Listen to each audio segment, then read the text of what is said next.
Welcome to Man Does Tech, where I solve the problems you didn't even know you had. You begin by laying down a gesture line that captures the motion, fast and loose. Draw an oval for the head, a block for the torso, and a tilted plate for the pelvis to show weight. This is your pose's spine. Once done, connect them with the gesture to define flow and timing. Make sure to exaggerate the actions slightly so the silhouette reads from afar, and avoid getting bogged down in details at this stage. Next, construct volume.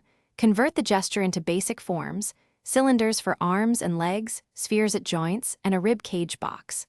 This models rotation and prevents flat limbs.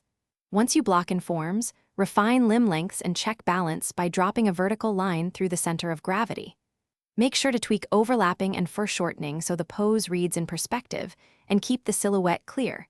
That contrast sells the pose more than internal detail. Finally, clean up the drawing. Refine contours, tighten proportions, and add small cues, clothing folds, muscle tension, and weight shifts to sell the pose. You should render hands and feet after the structure so they follow the limb logic. Once done, feather line weights to emphasize depth and gesture. If the pose feels off, check the silhouette and center of gravity first. Adjust the pelvis or spine to correct it. If problems persist, simplify back to gesture and rebuild with the same. Thanks for watching. If you found this helpful, don't forget to like and subscribe.